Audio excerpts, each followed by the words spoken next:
तब हम लोगों ने हाइपरबोला में static integration and basic terminology, ठीक है, ध्यान से सुनेंगे।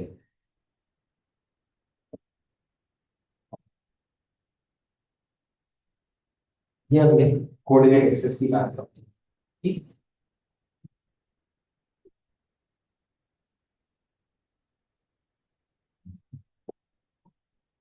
एक एक करके ना, एक बार में सारी बात नहीं बताऊंगा, एक एक करके बताता चलूंगा, लिखते चलेंगे, समझते रहे, ठीक है ना। पहले आराम से सुने कुछ बातें। अब ये ओ पॉइंट है, 0,0, हमेशा की तरह इसको भी सेंटर कहा जाता है। क्लियर होगी बात। ये पॉइंट है A1, इसका कोऑर्डिनेट है A,0। ये पॉइंट है A2, इसका कोऑर्डिनेट है -A,0। A1 A2 इसको कहा जाता है TA। TA का मतलब होता है ट्रांसवर्स एक्सिस। इसकी लेंथ 2A आ गई। यहाँ मेजर एक्सिस और माइनर एक्सिस जैसा कुछ नहीं होता, यहाँ ट्रांसवर्स एक्सिस और कॉन्जुगेट एक्सिस होता है। ये एक्सिस को हम ट्रांसवर्स एक्सिस कहते हैं, और A1 कॉमा A2 को हम लोग वर्टिसेस कहते हैं। These are called as the vertices. Clear होगी ये बात? साफ साफ नजर आ रहा है। A1 A2 का जो मिड पॉइंट है वो सेंटर होता है हाइपरबोला का। क्लियर होगी बात ये भी। दूसरी बात, ये पॉइंट है B1, ये पॉइंट है B2। B1 का कोऑर्डिनेट है 0,B, इसका कोऑर्डिनेट है 0,-B। इन दोनों का मिड पॉइंट सेंटर होता है दोबारा। इनका क्या सिग्निफिकेंस है, अभी बात करना शुरू करें। क्लियर होगी बात यहाँ तक? Zero confusion. अब जो B1 B2 है उसकी लेंथ हो गई 2B, उसको कहा जाता है CA, यानी conjugate axis. Conjugate axis and transverse axis, ये दोनों कंप्राइज करते हैं एक साथ, इनको कहा जाता है principal axis. Principal axis. Clear होगी बात ये? जैसे वहां मेजर एंड माइनर एक्सिस को प्रिंसिपल एक्सिस कहते हैं, यहाँ ट्रांसवर्स एंड कॉन्जुगेट एक्सिस को प्रिंसिपल एक्सिस कहते हैं। ये बात क्लियर होगी? इसमें कोई कंफ्यूजन? पारस क्लियर है यहाँ तक बात? अगली बात करते हैं। ये जो पॉइंट है F1, इसका कोऑर्डिनेट जैसे एलिप्स पे लिया था C,0 या फिर AE,0। क्योंकि यहाँ पर एक्सेंट्रिसिटी 1 से बड़ी होती है, तो A को E से मल्टीप्लाई किया तो उससे आगे चला है। क्लियर होगी बात ये? इसी तरह ये वाला पॉइंट आता है F2, इसका कोऑर्डिनेट है -C,0 या फिर माइनस का AE,C। क्लियर है बात? कोई कंफ्यूजन इसमें? पक्का कोई कंफ्यूजन नहीं? F1 F2 भी समझ में आ गया। एक और बात, जो F1 F2 है उसका लेंथ आ गई 2AE, उसको कहते हैं फोकल लेंथ।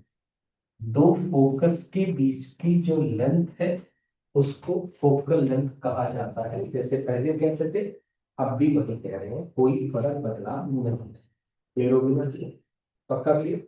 Zero confusion? ठीक है। अब क्या करा हमने, ये कोई एक पी पॉइंट लिया जिसका कोऑर्डिनेट एक्स कोमा वाई लिया, जिसका मैं लोकस निकालना चाहता हूं। अब मैं आपको क्या बता रहा हूं, I am trying to derive the equation, the standard equation of hyperbola. होती क्या है स्टैंडर्ड इक्वेशन, आई कहां से? जैसे एलिप्स के अंदर में एक प्रॉपर्टी थी कि इस पी पॉइंट का फोकाई नंबर 1 से डिस्टेंस निकालें और पी पॉइंट का फोकाई नंबर 2 से डिस्टेंस निकालें।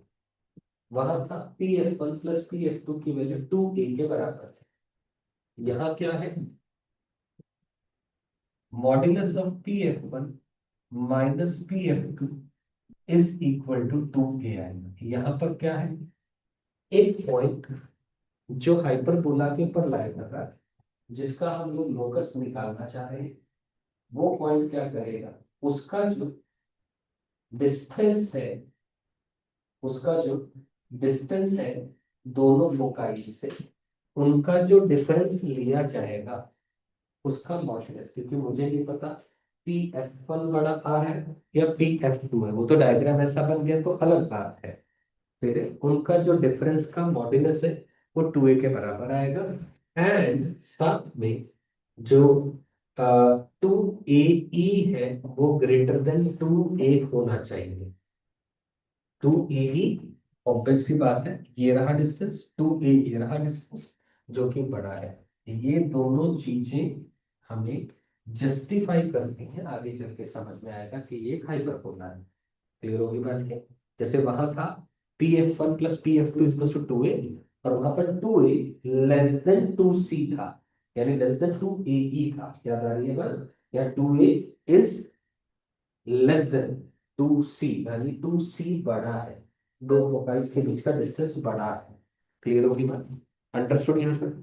अब उसी थॉट से इस बात को फर्दर आगे कैरी करेंगे, तो हम इसके अंदर में एक डिस्टेंस फॉर्मूला लगा ले, यानी under the root of P F one X minus C का होल स्क्वायर प्लस वाई का square minus under the root of X plus C का whole square plus Y square is equal to plus minus का 2a। हमने mod हटा दिया, उधर plus minus चला गया। सही होगी बात ये, क्लियर। और इनमें से कोई एक, या तो इस पोर्शन को या इसको उधर ले जाओ, स्क्वेयरिंग कर दो, एक और बार स्क्वेयरिंग करेंगे, ठीक वैसे जैसे एलिप्स के केस में करा था। सिंप्लीफाई करने के बाद ये रिलेशन निकल के आता है x square upon A square minus Y square upon c square minus a square is equal to 1।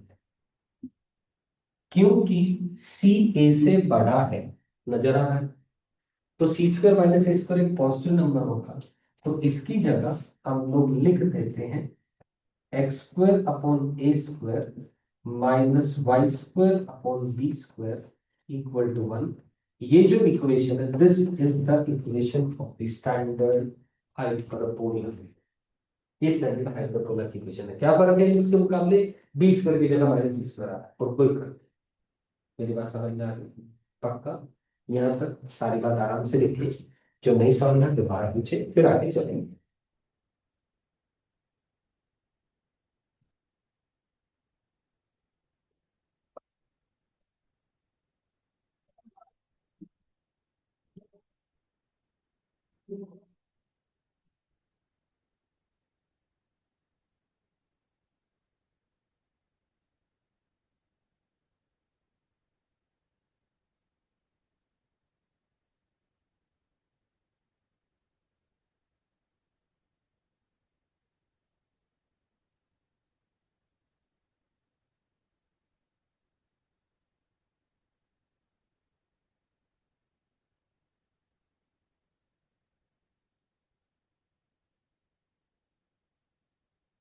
एक एक बार तरीके से लिखिए, नहीं समझ आए दोबारा पूछे।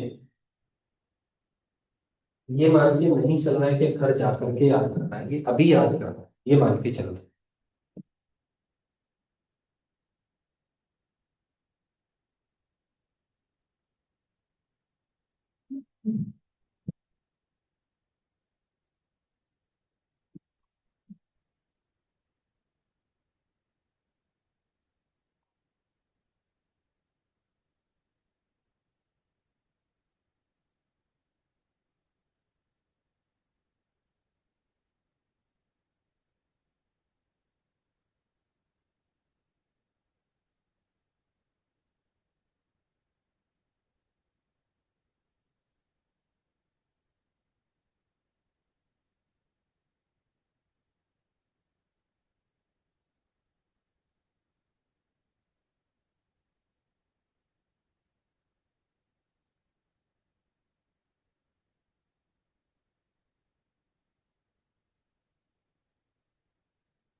लिखने सभी ने चले आ गए लिखने चल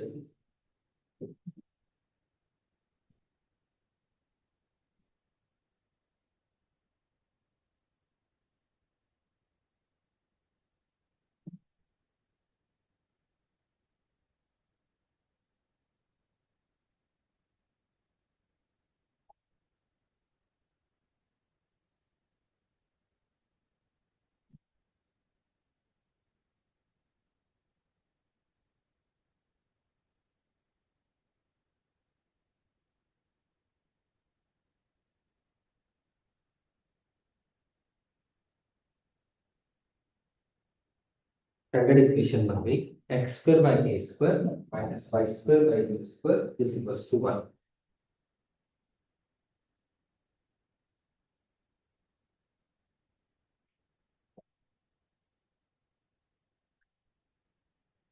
हाँ बेटा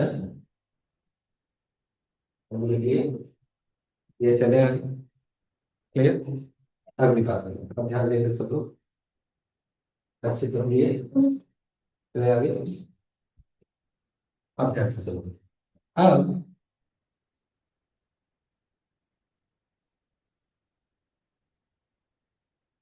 ये बना d1। d1 is the directrix उसकी इक्वेशन है x equal to a by b और ये पॉइंट आ गया n1 foot of the directrix इसका कोऑर्डिनेट आ गया a बाई e कॉमा 0। इसमें भी x equal to a by e था तो अलग बात है a वहां 1 से छोटा था तो आगे पहुंच जाता था ये पहले पहुंच गया a को डिवाइड किया 1 से बड़े नंबर से तो वैल्यू छोटी हो क्लियर होगी बात भाई। इसी तरह इधर आते ये एक दूसरा डायरेक्ट्रिक्स आ गया इसका foot of the directrix n2 ये v2 इसकी इक्वेशन आ गई x इक्वल टू माइनस का v बाई एक बार क्लियर हो गया और n2 का कोऑर्डिनेट आ जाएगा कितना माइनस का a by b comma c correct है जीरो कंफ्यूजन पक्का आ गया समझिए क्लियर। डायरेक्ट्रिक्स की इक्वेशन आ गई दोनों के दोनों। अब बात करते हैं कि ये यानी एक कोड जो कि फोकस से पास कर रही है और perpendicular to the transverse axis है इसका नाम L1 और ये L2 तो L1 L2 क्या बन गया L1 L2 क्या बन गया लेटेस्ट रेक्टम बन गया। यहां पर भी लेटेस्ट रेक्टम की जो लेंथ है 2b² बाई ए ही रहेगी is equal to L1 dash L2 dash L1 dash L2 dash यहां आ जाएगा कोई फर्क नहीं है जो एलिप्स में था वही बात यहाँ भी है। L1 का कोऑर्डिनेट भी वही रहेंगे A E comma B square बन के ये रहेगा ए ई कोमा माइनस का बी स्क्वायर बाई ए ये रहेगा minus A E comma B square by A ये रहेगा माइनस का ए ई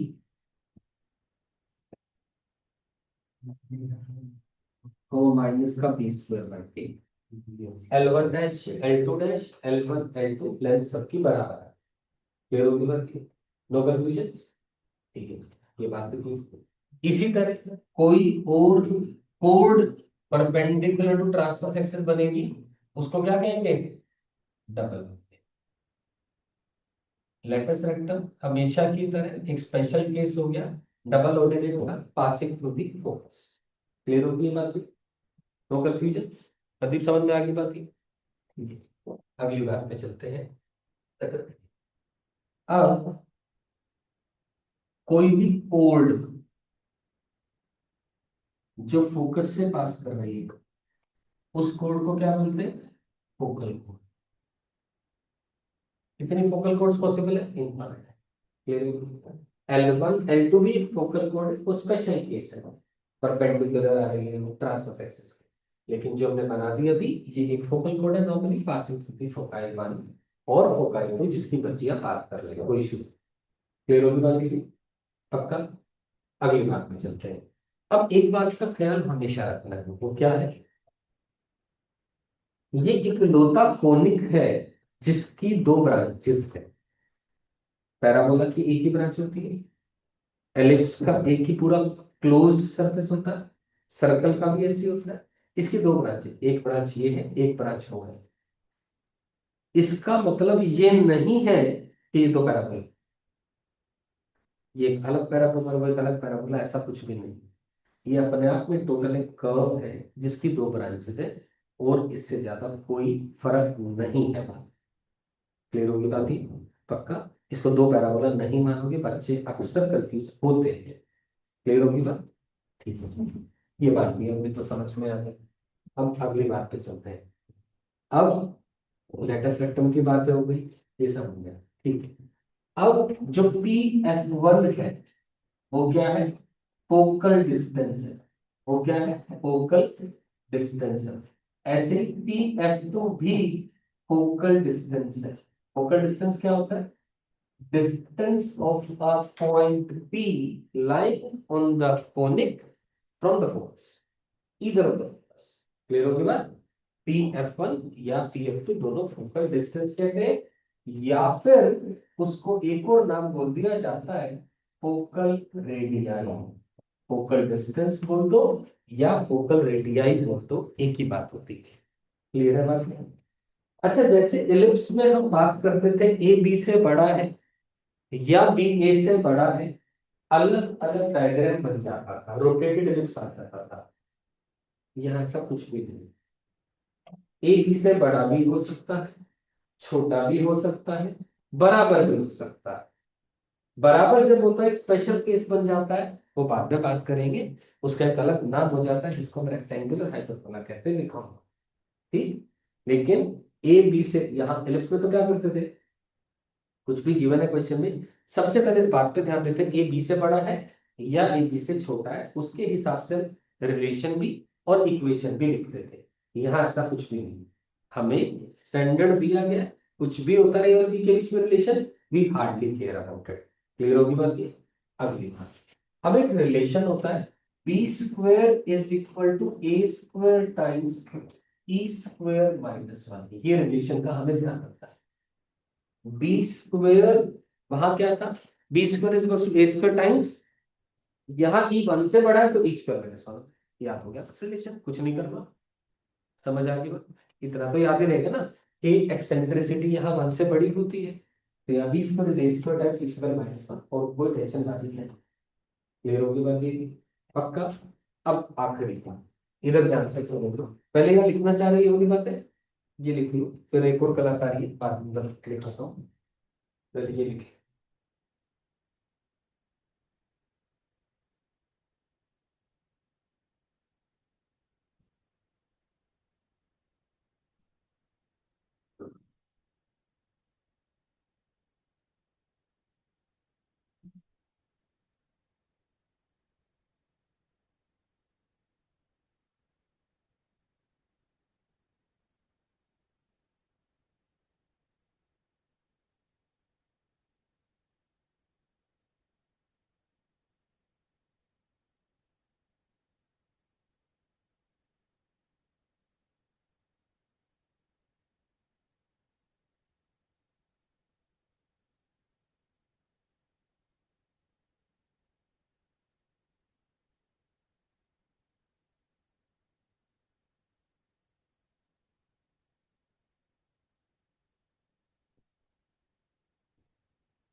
आगे समझ आ रहा है?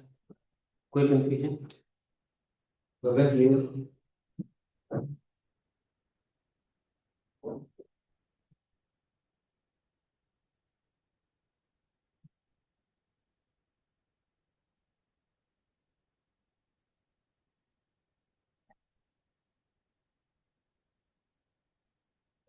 बोलना शुरू करो, लिख लिया सबने? या फटाफट लिखो।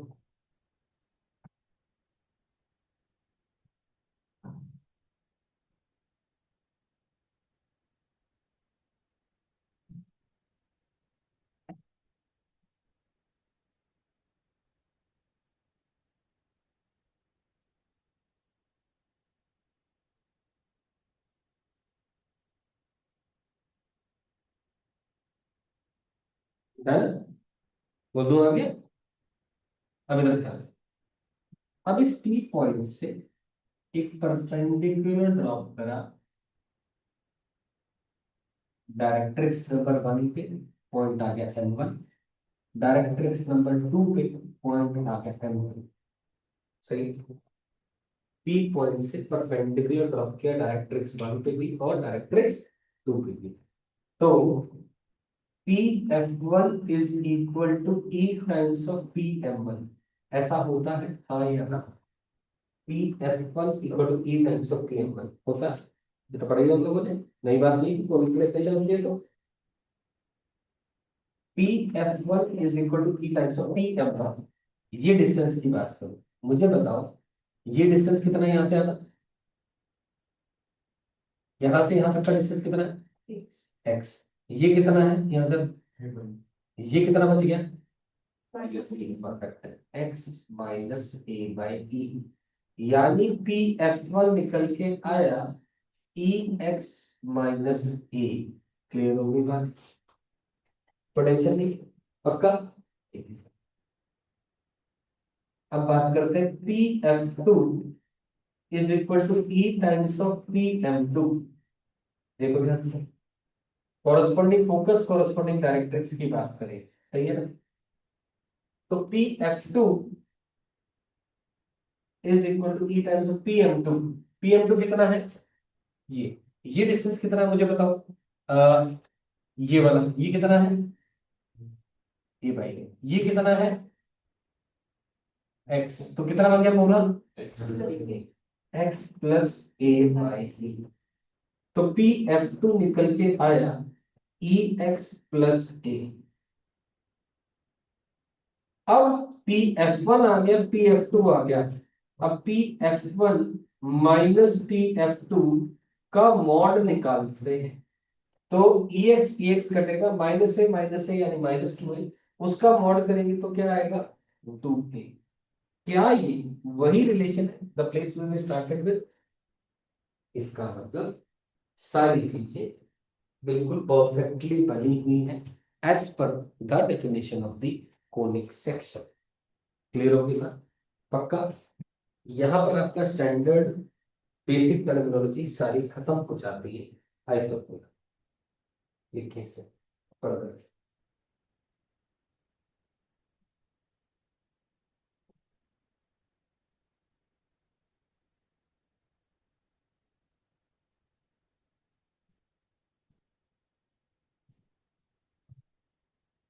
पूरी बात काम।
अभी समझ में आ गया? कोई टेंशन बाजी, कंफ्यूजन बाजी? ठीक है।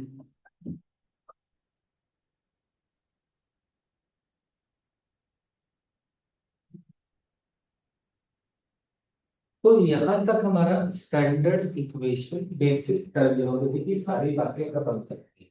अब दो तीन बातें आराम से समझिए, ध्यान लगाते हुए, चीजों को कोरिलेट करते हुए पुरानी बातों से। आपका स्कूल का पोर्शन हाइपरबोला का यही खत्म। उसके बाद वो क्या है, सुनो बात को। स्कूल का क्या, वैसे भी हाइपरबोला की सीरीज की बात करो। जैसे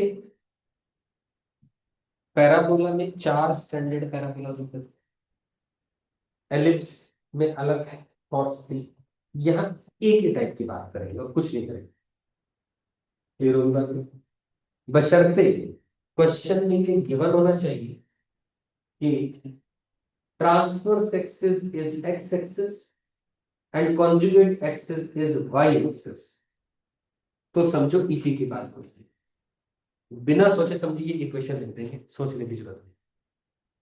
दूसरी पॉसिबिलिटी क्या होगी, सेंटर जीरो जीरो की बजाय सेंटर शिफ्ट हो गया किसी और क्वाड्रेंट। तो अगर वो शिफ्ट हो गया, तो जो काम एलिप्स में या हाइपरबोला में करते थे, मान लीजिए सेंटर शिफ्ट हो गया 1,2 पर, तो आपका यहां पर x माइनस वन का whole square, Y minus two का होल स्क्वायर, जिसको कैपिटल एक्स और कैपिटल वाई मान लेंगे। जो काम छोटा एक्स कर रहा था वो बड़ा एक्स करेगा, जो छोटा वाई कर रहा था वो बड़ा वाई करेगा। जो पहले की थ्योरी थी वही थ्योरी आगे एप्लीकेबल है, कोई बदलाव नहीं। समझ आ गई बात? तीसरी और आखिरी बात, अगर ये मेंशन्ड ना हो, जैसे लिफ्ट में मेंशन होता था major axis is parallel to X axis and minor axis is parallel to Y axis, यहां पर parallel to transverse and parallel to conjugate parallel to X and Y axis वाली बात अगर नहीं लिखी है, या जजमेंट नहीं हो पा रही है वाया कोऑर्डिनेट गिवन है जो उससे, तो आप मान के नहीं चलेंगे कि ये वाला हाइपरबोला की बात हो रही है। ऐसे केस में एलिप्स में भी हम क्या मान के चलते थे, फोकस और डायरेक्ट्रिक्स गिवन होता था, P F one is equal to E times P M one करते थे। यहां भी वही काम करो। ऐसे केस में आप इसका डायरेक्ट्रिक्स, इसका फोकस और इसकी एक्सेंट्रिसिटी को ढूंढने में लग जाएंगे, कोनिक की डेफिनेशन लगाएंगे, स्क्वेयरिंग करेंगे और आंसर आ जाएगा। समझ में आ गई? और कोई इसके अलावा कोई सेकंड थॉट नहीं दिमाग में रख। क्लियर होगी बात? पक्का? यहां तक किसी को कोई कंफ्यूजन इस बात में? अब सो दैट आपको बहुत ही अच्छे से ये बात समझ में आ जाए, अगली बार इसको कराने के लिए, अच्छे समझाने के लिए मैं कुछ क्वेश्चन लिख रहा हूँ, वो होनी चाहिए। किसी के पास एलिमेंट्स किताब पढ़ी है तो बता दो मुझे, बहुत बेसिक सा क्वेश्चन दे दूंगा उसमें से।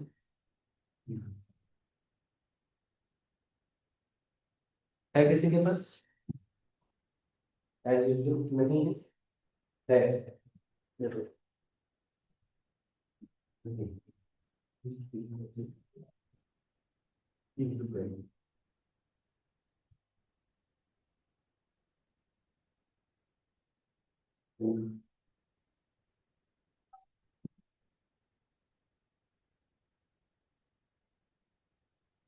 क्वेश्चन को ये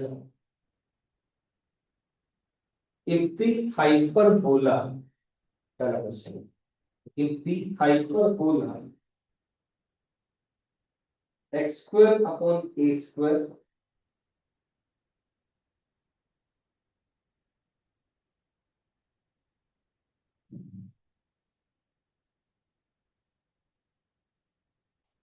minus y square upon b square equal to 1, if the hyperbola, standard equation लिख लो, passes through the point 3, 0, passes through the point 3, 0 and 3 root 2, 2 and 3 root 2, 2, then find its eccentricity. Then find its eccentricity.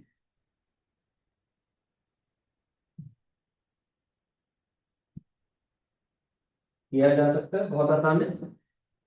3, 0 से पास कर रहा है and 3 root 2, 2 से पास कर रहा है, तो दोनों से सेटिस्फाई करा दो।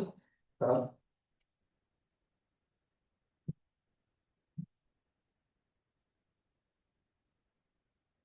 3 square upon A square minus 0 is equal to 1। A की वैल्यू आ गई 3, ये बात तो क्लियर हो। X square 3 root 2 whole square upon ए स्क्वायर माइनस वाई स्क्वायर यानी 2 का square upon B square is equal to 1। निकालो बी स्क्वायर।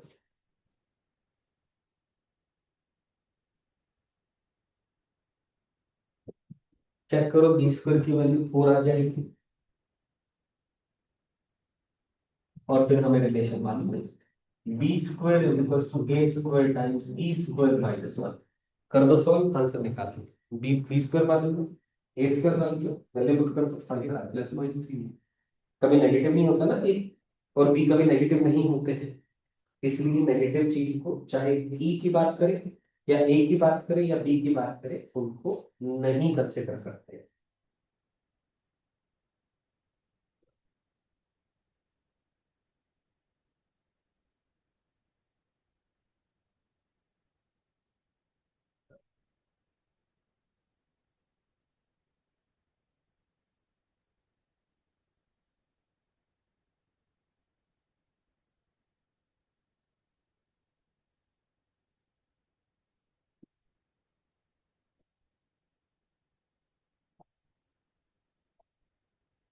ये कितना है निकाल दो,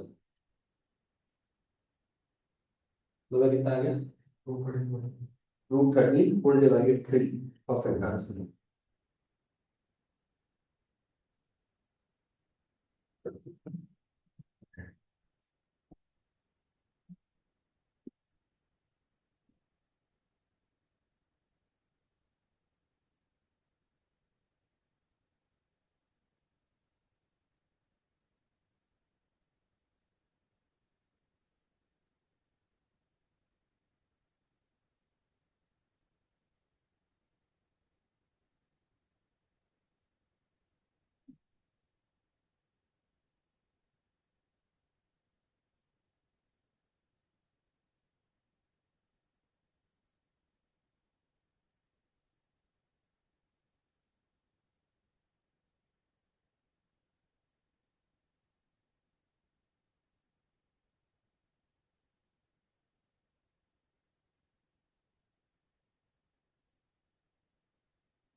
ये होगा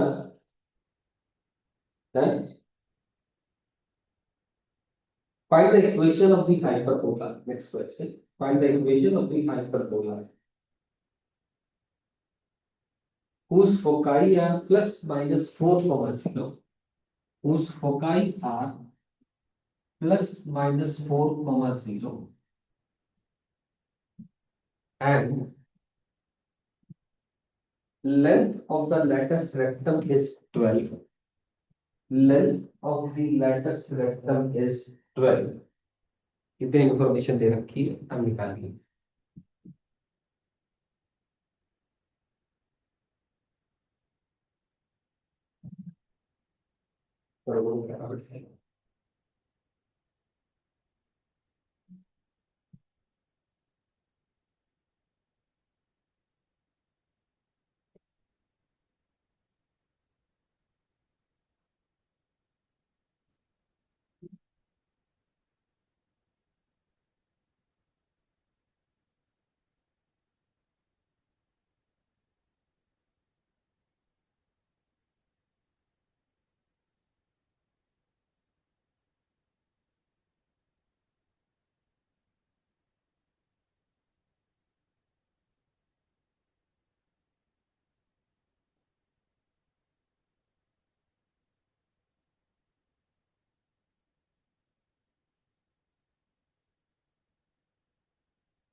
तो ए ई की वैल्यू 4 आ गई, ये तो क्लियर हो गया।